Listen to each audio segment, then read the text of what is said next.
50 megapixel camera সেটআপের সাথে Qualcomm Snapdragon 782G processor দিয়ে খুব শীঘ্রই বাংলাদেশ মার্কেটে একটি ফোন আসতে চলেছে, সেটা হচ্ছে অপ্পোর তরফ থেকে Oppo K11। তো এই Oppo K11 এই ফোনটা কিন্তু খুব শীঘ্রই বাংলাদেশ মার্কেটে আসতে চলেছে এবং যার প্রাইসটা কিন্তু একটা মানে কম্পিটিটিভ একটা মানে একটা ভালো একটা প্রাইস সেগমেন্টে আসতে চলছে, যেটা কিন্তু একদম আপনার মিড বাজেটের মিড মিড বাজেট বললেই চলে। বাংলাদেশ মিড বাজেট মনে করেন যে আমি আপনার প্রাইসটাই বলতেছি যে আপনার 30-32 হাজার টাকা বাজেট সেগমেন্টের ভিতরে লঞ্চ করা হবে এই ফোনটা। তো 30-32 হাজার টাকা বাজেট সেগমেন্টে যদি লঞ্চ করা হয় এরকম একটা প্রসেসরের ফোন, তো কেমন হবে?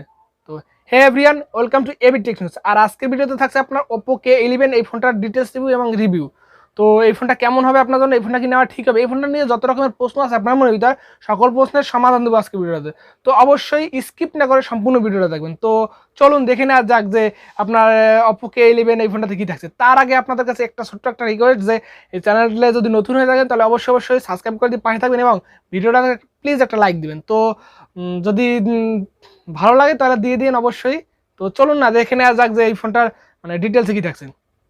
এই ফোনটা বডি ফ্রেমটা দেখা যায় যে আপনার দুইটা ক্যামেরা সেটআপ আছে পিছন সাইডে এবং ফ্ল্যাশ লাইট, যেটা আপনার OnePlus Nord 3-র মতন এই ফোনটার মতন লুকিংটা সেম ক্যাটাগরি, ওই ফোনটাই রিব্র্যান্ডেড করে আসতে চলছে সেরকমেরই ফোন। তো এছাড়াও এর আপনার 7.9 মিলিমিটারের থিকনেস, যথেষ্ট পাতলা এবং হ্যান্ডি একটি ফোন, আর যার ওজন হচ্ছে আপনার 172 গ্রাম। তো অনেকটা লাইট ওয়েট একটি ফোন, যেটা খুব ভালো লাগতেছে আমার, তো দেখে বেশ ভালো মানের লাগতেছে। তো আমার হ্যান্ডি ফিলিংটা খুব ভালো মানের হবে, বেশ মানে শক্তপুক্ত এবং কম্প্যাক্ট সাইজের।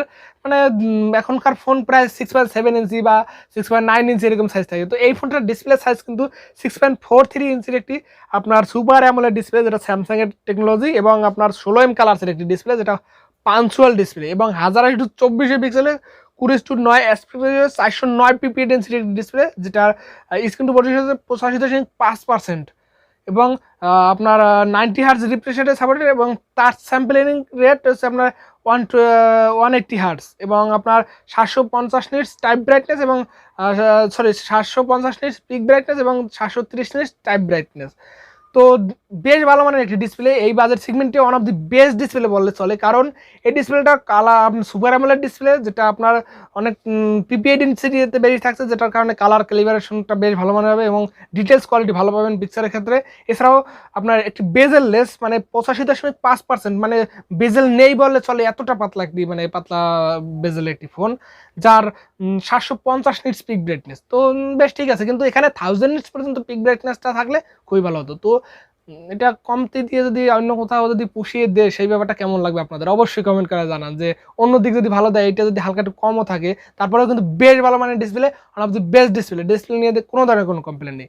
এছাড়াও আপনার এখানে তো 5G সাপোর্ট থাকছে এবং 8খানা ব্যান্ডের সাপোর্ট থাকছে। তো এখানে কিন্তু কমতি নেই, 2-4খানা ব্যান্ডের কিন্তু সাপোর্ট দেয়নি, 8খানা ব্যান্ডের সাপোর্টেড। এছাড়াও এখানে অ্যান্ড্রয়েড আপনার এটা 13 উপর রান করবে, এবং কালার ওয়াইজ আপনার 13 রান করবে এটা। তো বেশ ভালো মানে কিন্তু থাকছে এখানে। এছাড়াও এর চিপসেট হিসেবে থাকছে Qualcomm Snapdragon আপনার যেটা হচ্ছে আপনার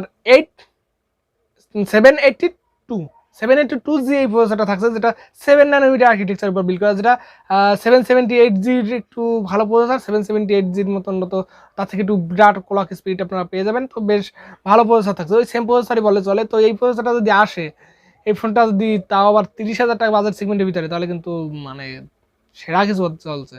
তা আমার কেন জানি মনে হচ্ছে দামটা একটু বেশি হবে। তো আপনাদের কত টাকা ধারণা হচ্ছে যে এই ফোনটার দাম হতে পারে, তো অবশ্যই এটা কমেন্ট করে জানান। আর ফোনটা রিলিজ হওয়ার পরে আপনারা মিলিয়ে নেবেন যে কত টাকা দাম হতে পারে, আর আমারটাও মিলিয়ে নেবেন। তো চলুন দেখে নেওয়া যাক যে এখানের আপনার গ্রাফিক্স সেকশন থাকছে আপনার 620 এবং 64 বিটসের আপনার প্রসেসর, যেটা আপনার 4টা কোর থাকছে আপনার ক্রয়ো আপনার 475, এবং যেটা 2.4 গিগাহার্টসের, এবং আর নেক্সটে 4টা গোল্ড যে 4টা থাকছে সেটা থাকছে আপনার গোল্ড 4টা থাকছে আপনার 2.4 গিগাহার্টসের, এবং আপনার সিলভার 4টা থাকছে আপনার 1.8 গিগাহার্টসের। বেশ ভালো মানের একটা প্রসেসর। আপনারা জানেন যে এই প্রসেসরটা কেমন, গেমিংয়ের জন্য সেরা ফোন হতে চলছে আপনাদের জন্য। তো OnePlus Nord 3 এই ফোনটাই কিন্তু এটা।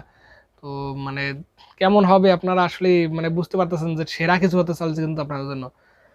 আর এর র্যাম থাকছে 8 জিবি এবং 128 জিবি এবং 8 জিবি 256 জিবি এবং ইউএফএস 2.1 এর স্টোরেজ টাইপ, মাইক্রো এসডি কার্ডের স্লটটা থাকছে না। তো এই দিকটা আসলে কেমন লাগলো, তারপরেও মানিয়ে নেওয়ার মতন, কারণ 128 জিবি ভেরিয়েন্ট ফার্স্টই লঞ্চ হচ্ছে। এছাড়া 64 মেগাপিক্সেল একটি মেইন সেন্সর এবং 8 মেগাপিক্সেল একটি আল্ট্রা সেন্সর, 2 মেগাপিক্সেল একটি ম্যাক্রো সেন্সর। তো আমি বলবো যে এখানে ক্যামেরা সেন্সর কিন্তু মানে ঠিকঠাক ভালো মানের ক্যামেরা সেন্সর ব্যবহার করা হয়েছে, কাজের 3টা সেন্সর আসলে ব্যবহার করা হয়েছে।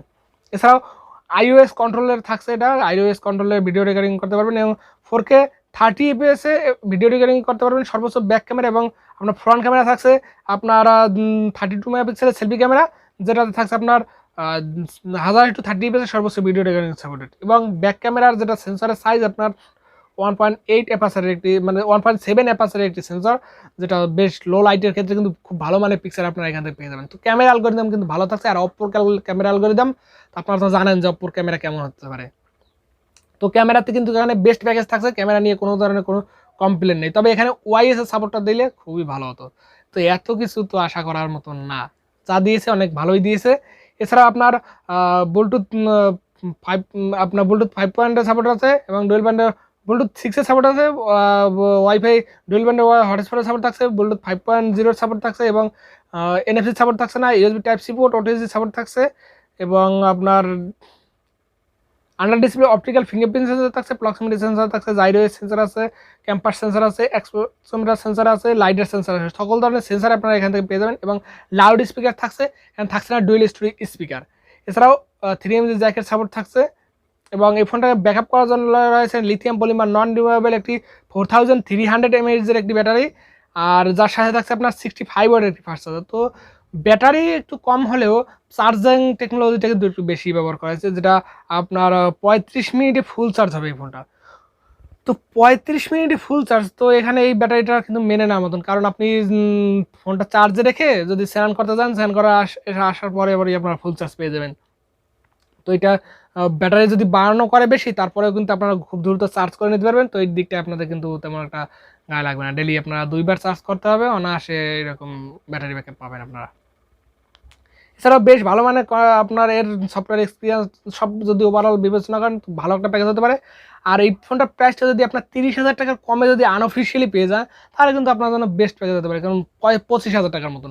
তো 25,000 টাকা বাজেট সেগমেন্টে one of the best phone আমি বলবো। এবং যদি এটা 35,000 টাকা পর্যন্ত চলে যায়, এই ফোনটা অফিসিয়ালি যদি 35,000 বা 35-40,000 টাকার ভিতরে থাকে, তাহলেও কিন্তু কেনা যাবে, কারণ রিয়েলমি জিটি মাস্টার এডিশনে কিন্তু এরকম প্রসেসর এরকম কনফিগারেশন থাকছে। তো এটা সেটা থেকে এটা একদম খারাপ না। তো সেটা কিন্তু মার্কেট আউট, এইটা কিন্তু নেওয়ার মতন। তো বেশ ভালো মানে কিছু থাকছে। তো আপনাদের কেমন লাগলো অবশ্যই কমেন্ট করে জানাবেন, এবং এই ফোনটা কত টাকা প্রাইস সেগমেন্টে আসবে অবশ্যই কমেন্ট করে জানাবেন। আর এই ফোনটার রিলিজ ডেট যেটা হতে পারে আপনাদের আমার ধারণা মতে যে প্রায় আপনার সামনের মাসে, মানে সামনের মাসের আপনার মানে এই মাসেই বললে চলে, এই মাসের সামনের মাসে বলতেছি আমি কোনো কোনো। তো এই মাসের আপনার 15-16 তারিখের ভিতরে লঞ্চ করা হতে পারে বাংলাদেশ মার্কেটে। তো এই মাসের 15-16 তারিখের ভিতরে যদি লঞ্চ করা হয়, তাহলে কিন্তু অফিসিয়াল বাজেট সেগমেন্টে একটি বেস্ট প্যাকেজ হতে পারে আপনার জন্য। তো এই বেস্ট প্যাকেজটা কত টাকা বাজেট সেগমেন্টে আপনারা আশা করেন, তো পেলে খুশি হবেন, সেটা অবশ্যই কমেন্ট করে জানিয়ে যাবেন। আর আমার ধারণা 35,000-36,000 টাকা বাজেট সেগমেন্টে অফিসিয়ালি লঞ্চ করা হবে। তো আপনাদের কেমন লাগলো অবশ্যই কমেন্ট করে জানাবেন, এবং নেক্সটে কোন ফোনের রিভিউ দেখতে চান বা কী নিয়ে ভিডিও দেখতে চান সেটা অবশ্যই কমেন্ট করে জানাবেন। আর সবাই ভালো থাকবেন, সুস্থ থাকবেন, সাবস্ক্রাইব করে পাশে থাকবেন। দেখা হচ্ছে নেক্সট ভিডিওতে।